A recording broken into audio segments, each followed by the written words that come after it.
할렐루야, 정재로 목사입니다. 오늘도 1분 말씀 여러분들과 같이 나눠보도록 하겠습니다. 오늘은 11조에 관한 말씀을 한번 드리겠습니다. 많은 분들이 구약의 11조는 구약의 율법에 속하였고, 또 구약의 율법이 지금은 폐하여졌고 예수님이 그 언약을 온전케 하였으므로 이제는 새 언약 가운데에서 11조를 드리지 않아도 된다, 이렇게 말씀하시는 분들이 계십니다. 과연 그럴까요?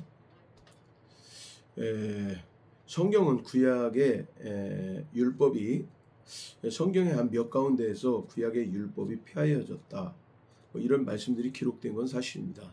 근데 그 말씀의 진짜 의미는 폐하여진 것과 같이 완전히 새롭게 되었다는 그런 뜻이지, 구약의 율법은 폐하여진 적이 없습니다.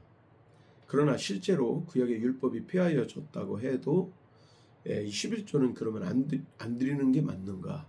오늘 그 문제를 한번 생각해 볼 건데, 결론부터 말씀드리면 이 11조는 율법에 있는 게 아니고 믿음의 법 가운데 있다라고 하는 겁니다. 우리가 그 근거를 찾기 위해서 11조가 제일 먼저 거론이 됐던 부분이 어디냐면 창세기 14장 18절입니다. 하나님께서는 그 창세기 2장부터 22장까지 11장에 걸쳐서 11장에 걸쳐서 아브라함의 믿음의 여정을 기록했습니다. 다 아시는 바와 같이 아브라함은 우리의 믿음의 조상이 되죠. 그래서 그 인생의 믿음의 여정은 우리에게 기본이 되고 우리의 믿음의 바탕이 되는 것을 된다고 하는 것을 우리가 알 수 있습니다. 그 중에 오늘 14장 18절에 보면 그돌라오멜 연합군이 소돔 연합군을 조공을 바치지 않으니까 치러 들어왔다가 전쟁을 벌였는데 소돔 연합군이 대패합니다. 그리고 이제 그돌라오멜 연합군이 승리하면서 소돔 연합군을 아주 거의 짓밟고, 고대 전쟁은 남자들은 다 죽이고 재산은 다 끌고 가고, 그리고 집과 뭐 가산들은 다 불태우고, 여자들은 이제 노예로 삼기 위해서 이제 종으로 끌고 가고, 남자는 모두 죽이는 이런 아주 잔혹함이 있습니다. 그런 가운데 그 끌려가는 중에 누가 끌려갔냐면 이 소돔이라고 하는 사람이, 참 소돔 지역에 롯이라고 하는 사람이 끌려가는 거예요. 잡혀가는데 이 이야기가 아브라함에게 들리니 아브라함이 자기 조카 롯을 구하러 자기가 길리온 자 318명을 데리고 갑니다.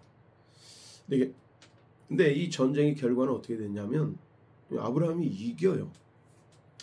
좀 놀라운 사건입니다. 근데 성경은 이렇게 기록하고 있습니다. 20절에 너희 대적을 내 손에 붙이신 지극히 높으신 하나님을 찬송할지로다. 20절에 14장 20절에 이렇게 기록하고 있죠. 그런데 재밌는 것은 아브라함이 그 얻은 것의 10분의 1을 멜기세덱에게 줍니다. 그래서 여기서 예수님께 그 전쟁에 이기고 10분의 1을 주는 이 일이 11조의 이제 하나의 원조가 된 건데, 근데 이 사건은 오늘 18절부터 살펴볼 때 살레망 멜기세덱이 떡과 포도주를 가지고 나와서 이 아브라함을 영접하죠. 여기서 이 성찬 떡과 포도주를 가지고 나왔다라고 하는 것은 바로 아브라함이 여기서 믿음으로 구원을 받았다는 뜻입니다. 그는 지극히 높으신 하나님의 제사장이었더라. 예수님이 여기 멜기세덱으로 구약에 성육신하셔서 이렇게 나타나셨는데, 이 멜기세덱은 우리가 다 주지하는 바대로 예수님이십니다. 히브리서 7장 1절부터 그 6절에도 보면 이 살레망 멜기세덱, 멜키체덱이라고 하는 의의 왕, 그 다음에 이제 그 샬롬의 왕, 그 왕이 예수님이신데, 이분이 오늘 성찬을 들고 아브라함에게 나와서 그 성찬을 베풉니다. 대제사장으로서. 그 얘기는 대제사장된 예수님의 사역을 통하여 오늘 떡과 포도주, 다시 말하면 그 예수님의 그 어떤 십자가 사건, 번제단을 의미하는 거죠. 성막을 볼 때 여기서 이 떡과 포도주를 취함으로써 아브라함이 여기서 믿음으로 구원받는 그런 모형을 우리에게 보여주고 있습니다. 그러면서 19절에 그가 아브라함에게 축복하여 이르되 천지의 주제이시오 지극히 높으신 하나님이시여 아브라함에게 복을 주옵소서, 이렇게 말합니다. 우리가 알다시피 떡과 포도주, 이 떡은 내 살이요 이 피는데 에, 피다, 이렇게 포도주는 내 피다 이렇게 말씀하시면서 떡과 포도주를 나누어 주시는데, 오늘 또 우리 요한복음 19장 34절의 말씀대로, 그러니까 예수님이 물과 피를 다 쏟으시고 그리고 성찬을 나누시면서 하시는 말씀이 이것은 내 언약의 피다 말씀하셨죠. 이 사건은 곧 우리를 믿음으로 구원하시는 사건입니다. 다시 말하면 오늘 아브라함의 믿음의 여정 가운데 창세기 14장 18절에서 20절의 말씀은 바로 이것은 믿음의 구원을 의미하고, 믿음의 구원을 받은 자는 바로 이긴 자입니다. 자, 오늘 이긴 자로서 그 싸움을 이기게 하신 하나님, 믿음의 싸움을 이기게 하신 그 하나님의 은혜, 그리고 또 오늘 아브라함은 여기서 그돌라오멜 연합군을 치러 가서 아주 승리를 거두고 돌아오는데 예수님이 여기서 맞이하여 나왔다라고 하는 것, 그리고 성찬을 베풀고 그리고 이기고 돌아오는 믿음의 승리 가운데 아브라함은 그 얻은 것에 노략물 중에, 고대 전쟁에서는 노략물, 다시 말하면 전리품들을 얻으면 소유가 되는 겁니다. 소유가 된 가운데 10분의 1을 떼어서 11조를 드렸다라고 하는 것입니다.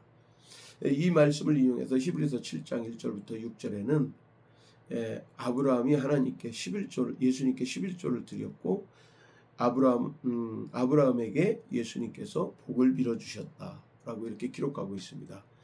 결론을 말씀드리면 이 믿음의 법 가운데 있는 이 11조, 자, 율법이 폐하여졌다고 해도, 폐하여진 적도 없지만 온전케 되었죠. 폐하여진 적도 없지만 그러나 폐하여졌다고 해도 11조는 그 믿음의 법 가운데 있기 때문에 지금 우리는 신약 시대에도 믿음으로 구원받은 하나님의 백성들은 모두 11조를 성실하게 드리는 것이 하나님의 법 가운데 있다, 맞다라고 하는 말씀을 여러분들과 같이 오늘 말씀을 나눕니다. 또 하나 우리가 첨언할 것은, 여기 보면 11조를 믿음으로 구원받고 11조를 드리는 아브라함에게 오늘 예수님께서 복을 빌어 주시는 거예요. 자, 성찬상을 베풀어 주시는 복은 뭘까요? 그것은 바로 영생입니다. 그래서 살펴볼 때 오늘 믿음의 법 가운데 있는 구원의 역사와 오늘 그 이긴 자로서 오늘 하나님께 드리는 그 11조와는 아주 밀접한 관련이 있다. 11조를 드려야, 11조를 드리지 않으면 지옥에 갑니까? 또 이렇게 질문하기보다는 오늘 믿음의 승리 가운데 있는 하나님의 성도들이 11조를 드림으로 하나님께 주권을 고백하는 이러한 어떤 그 고백과 구원받는 하나님의 백성으로서 받는 구원의 복과 아주 밀접한 관계가 있다. 이런 부분들은 이제 성경적으로 더 설명이 되어져야 되는 부분들이지만, 우리가 이런 좀 이렇게 오늘 아브라함의 믿음의 법 가운데에서 이런 중요한 점들을 한번 좀 되짚어 보고 생각해 볼 때 11조는 폐하여진 것이 아니라 오늘 믿음으로 구원받은 모든 사람들이 드리는 하나님의 법이다. 이 사실을 우리가 한번 확인할 필요가 있다라고 하는 것입니다. 할렐루야.